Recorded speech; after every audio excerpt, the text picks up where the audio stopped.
our viewers. My name is Dr. Anacleto Melendez, the founder of the Beautiful Heart Foundation. We are very glad today that we met new friends here in Palo, Leyte, the family of Yul, and beside me, of course, one of the grandchildren of Tatay Manching de Vera. Yes. I would give you the opportunity to briefly introduce himself, his own personal background, his professional background, and what he has been doing the last couple of weeks, especially in relation to the Super Typhoon Yolanda. Okay. Good evening, Good you. evening, Doc. Okay. So, my name is Yululaya, and I am a teacher by profession. Uh-huh. And then, what I've been doing in the past few weeks is that I've been trying to reach out to children who were affected by the typhoon. Uh-huh. And because I'm a teacher, my advocacy is really on the continuity of education services, most especially in this time of emergency.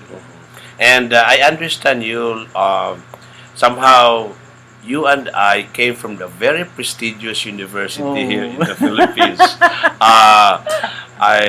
Do we need to mention that? Of Doc? course, because that explains why we are so nationalistic, why we would like to help our people, because our own people help us get the best education that we had. Yeah, that's right. I Right? think that's worth Um, Although I am a few years older, I am batch 77. just a few years. Yeah.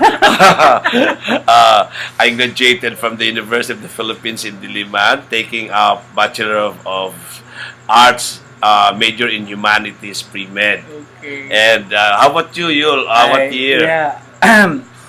I graduated Batch, what few year? batch. I'm 92. I'm Oh, 92. 92. And then I took up sociology, and then after a while I took up education also, and I was sent by the University of the Philippines to become the teachers to the barrios. So Oh, I you're was one sent- of those few education majors. Yeah, huh? yeah. I'm trained to do rural education. Oh, and that is very relevant. I've been traveling by land from the years 2005 until 2010, when finally my car had a tragic road mishap in Quezon, in the town of Plaridel. Okay. Yeah, June 10, 2010. But I started driving all the way from Quezon City to Davao as early as July 2005. So almost 5 years of continuous long driving from Quezon City. Of course, there are times that I take the plane, but whenever I do my medical mission, Yeah. I usually bring my car because most of the medicines and the equipment that I use in medical missions are inside the car. Okay. It's so expensive to bring them along with me in the Plane. by plane because of the expensive excess luggages.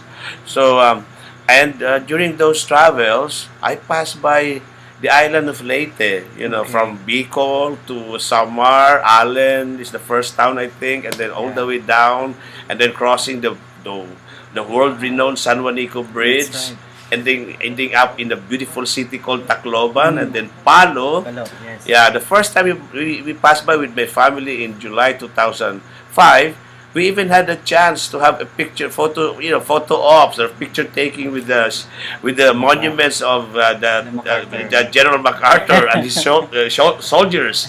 Yeah. Anyway, I never imagined that after those frequent travels, just passing by Palo, Leyte, that I will find friends and I can connect with the people here, if not because of Father Eduardo Ponpon Vasquez, the founder of the iWatch, Okay. the media team of the Oblates of Mary Immaculate. And That's somehow we have common friends in That's the, right, in the that's person right. of That's Father right. Ponpon Vasquez. Yeah. How did you get to meet Father Ponpon Okay. Vasquez? I think that's a good Yeah. introduction of that long relationship with the That's Oblates right. too. When I went to Mindanao, Mhm. I went there without relatives, I didn't know no one Mhm.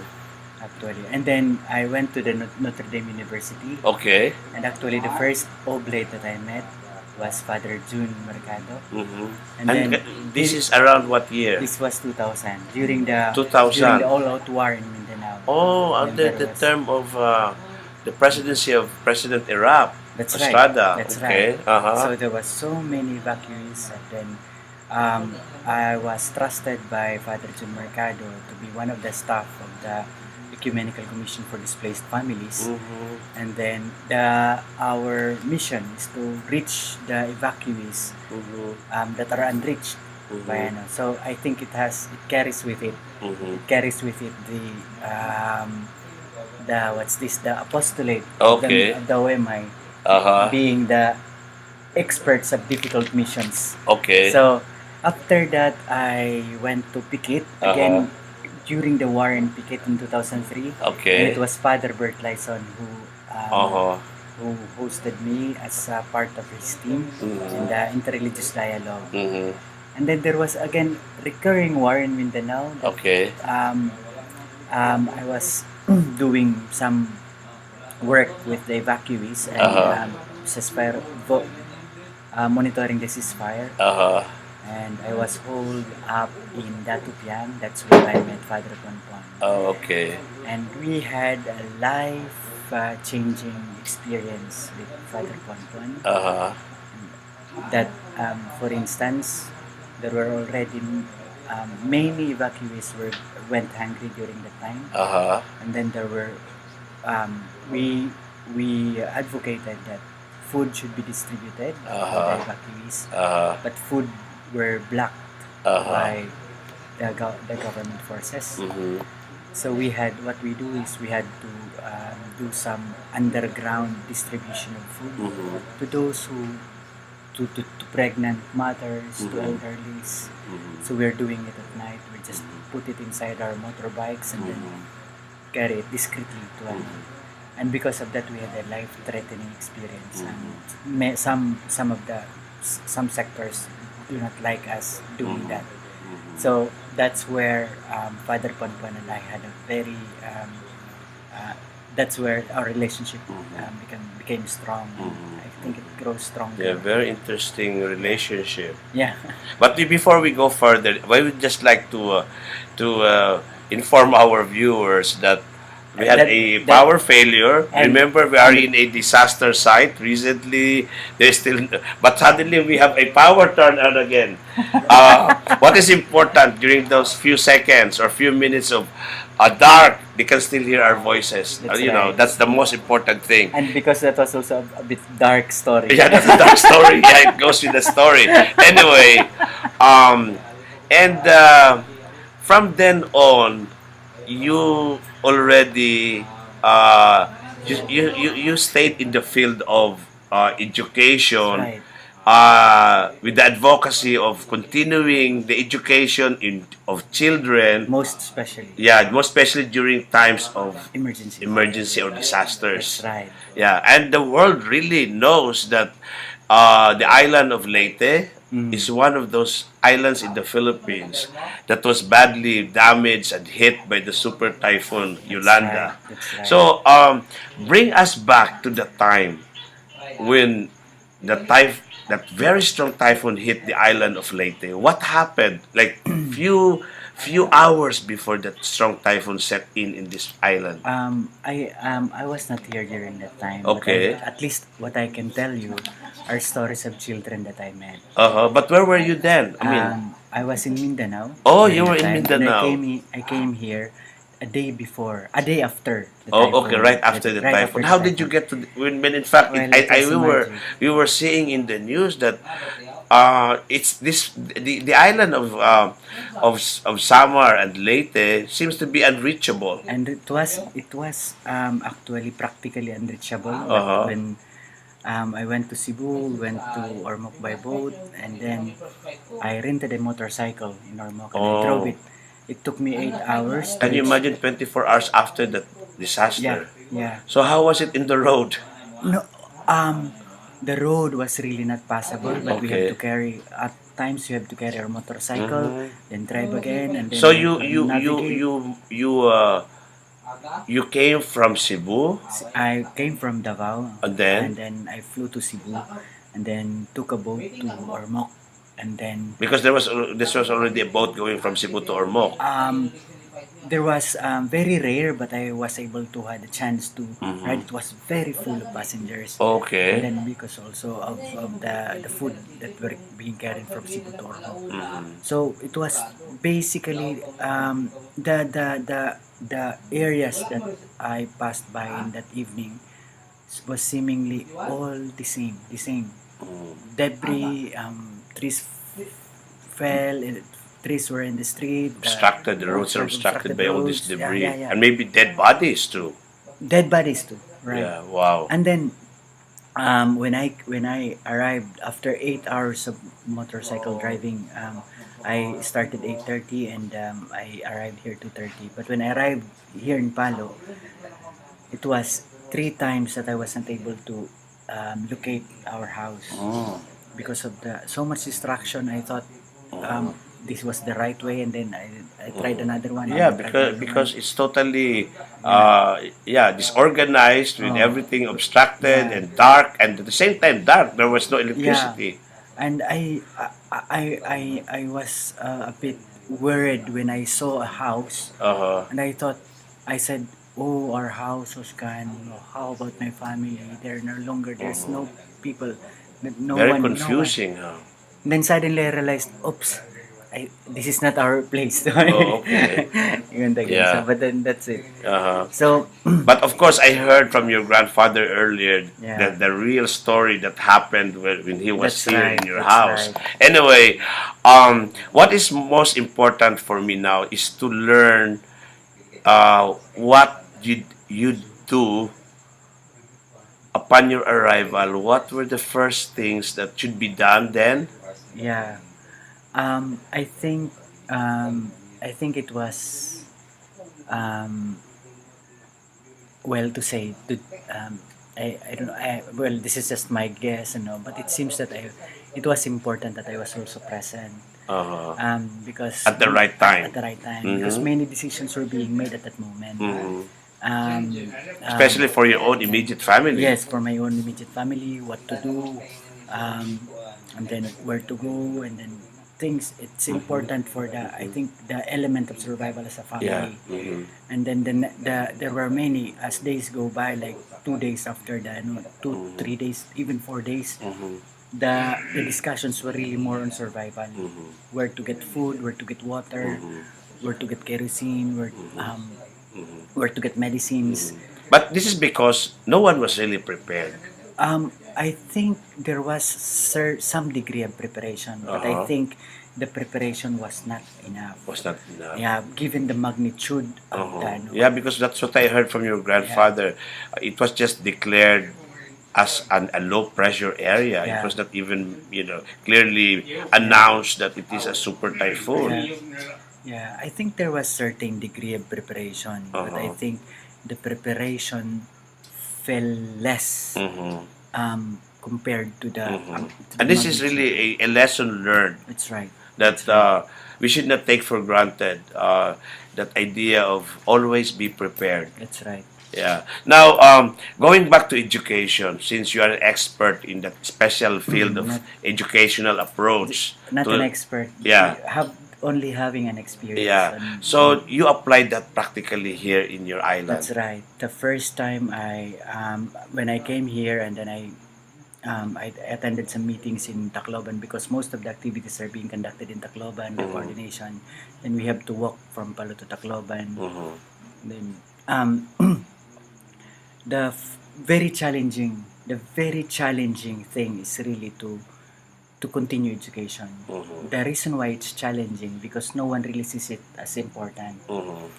Well, because maybe the focus was just on recovery of dead bodies and Covering dead bodies, Yeah. and giving food, and searching for lost family That's right. members. But these are perspective of adults. Mhm. But if we try to look at the perspective of the Children, of a child, of yeah. a child, the most important to them is no, our notebooks, Mhm. bags, schooling, Mhm. friends, Mhm. play, teacher.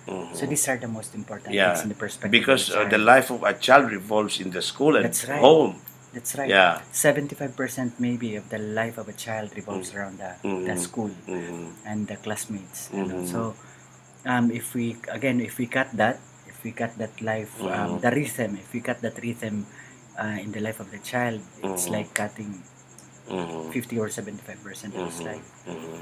So that's why it's important. So Mhm. and then added to the challenge was um, the all schools are really Mhm. devastated. Yeah, even until now, more than a month, I can see school buildings without roofing. That's right. That's Mhm. right.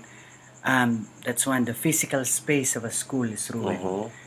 Third challenge is that um, we teachers we are trained to do teaching in normal setting. Mhm. Even if we do masters in or Mhm. doctorate in Mhm. education, Mhm. our That's the conventional way of teaching that's right in a typical classroom where classroom. everything that you need is That's right. present. That's right. Uh-huh. So um, um, it's really I know it's really challenging to convince teachers to really Mhm. make them believe that education should be continued, most Mhm. especially in times of Mhm. emergencies. It's not a reason for that education of a child be stopped because of an emergency or a disaster. That's right. And we have teachers who do not only believe, who are not only not resolved of doing education during Mhm. emergencies, but these are also teachers who themselves have devastated Yeah, homes, and have that is injured them, understandable. Of course, which they is have to deal with their understandable. own immediate families So and look for their own immediate families that's who right. are missing and That's right. or dead. That's right. So so in that kind of situation here, what happened? How many days were you able to implement that program? Um, so there was a typhoon on November 8th, Uh huh. and then there was certain coordination and advocacy Mm-hmm. and trying to get some resources. Mm-hmm. And by December 2, we were able to Mm-hmm. send the message that So education is more possible. than about 3 weeks or More than 3 weeks. more than 3 weeks. In my experience in an But emergency, normally, when should it start? That kind of approach. um, it depends on the magnitude of the emergency. Mm-hmm. In my experience, for instance, in some conflict areas in Mindanao, Mm-hmm. we we are able to start the classes a week after, or Mm-hmm. even 3 days, 2 days. Mm-hmm. We can, Yeah, but we can. that's not as bad as you have here, of course. That's right. That's So not. there's a reason why there's a delay in the There's a delay. implementation of that special program. And also because in Mindanao we are already used to emergencies, Uh-huh. so Yeah. somehow Yeah. we already Mm-hmm. managed. The Mm-hmm. Department of Education, the education system is somehow already resilient to this kind Mm-hmm. of But in here, events. in But this here, island, yeah. there's no capacity, and Mm-hmm. there's not no amount of resiliency Mhm. yet. And how is it doing now? I mean, in terms of success after December 2. Um, We are now on December 17, actually. that's right.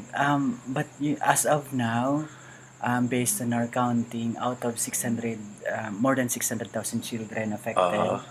we are now somehow able to manage to resume schooling of around, on the average, 35% And of you the are referring to the island of Leyte or just the Leyte and Eastern Samar, oh, Samar including or Eastern Mukha Samar. So Tacloban. practically Region 8. Yeah, but you Uh-huh. know where it started. That that um, what's this? It spread like a disease. Mm-hmm. It started here in Palo, Because of your eh, presence, maybe. in the school of my mother, Yeah. where I Oh. graduated in Oh, elementary. okay. Uh-huh. But My of course, with your support and your experience. and my mother was very apprehensive to Uh-huh. really doing this, the education Uh-huh. emergency. Oh, okay. Every night we do mentoring. Every night Oh, she waits for me, and then okay. until I tell her, "Don't worry, Mama. It will be chaotic in the first Uh-huh. 1 to 3 days, Mm-hmm. but as soon as you get Mm-hmm. a better sense of it, you'll be able to Mm-hmm. organize. You'll be able to Mm-hmm. make things Yeah. happen." And just today, I heard that some network, a national network, already visited them. Mhm. Last Thursday, 11 ambassadors visited them. Mhm. And almost on a daily basis, somebody's giving them Mhm. rations already. Well, yeah. And children are increasingly Yeah, using with that super typhoon Yolanda, it brought all countries together to help the Philippines. That's right.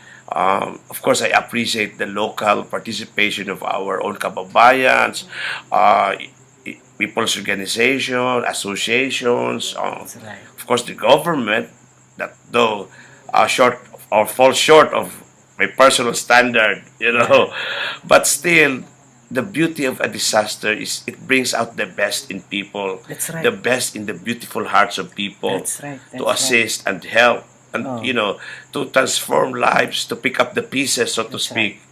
In the context of us, for instance, teachers, I keep telling them, and I think they realize it very much.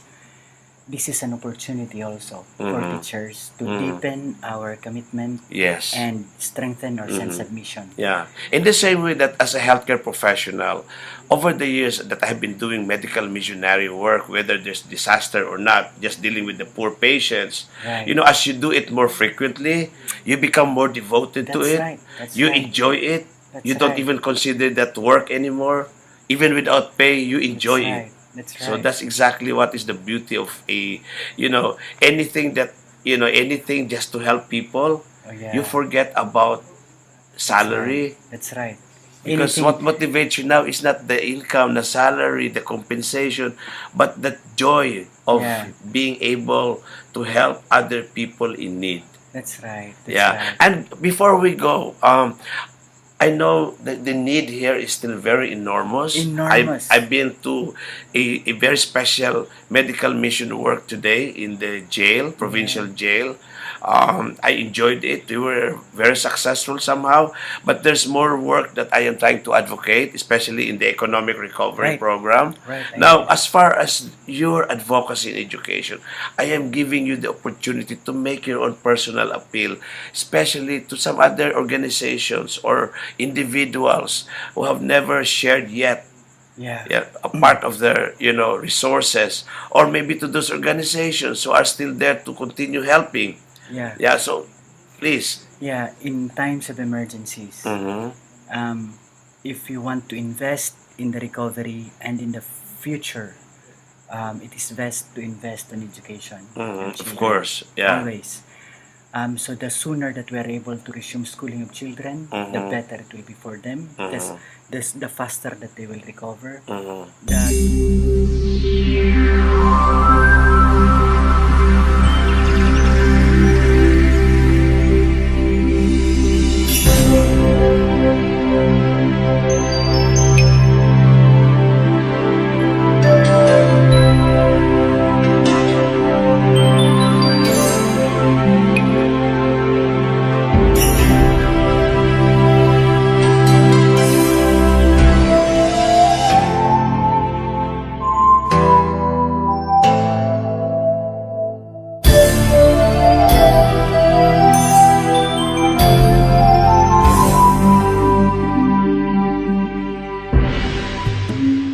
People need to know we're in a world of desperation. Please try to save every little thing you have. So many people around the world waste what they have. Saving a few things will save millions of people around the world.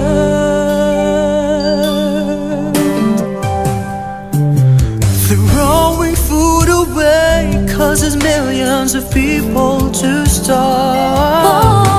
Try not to be selfish, we should share what we have. Lots of poor people need your love and help. Let us help and save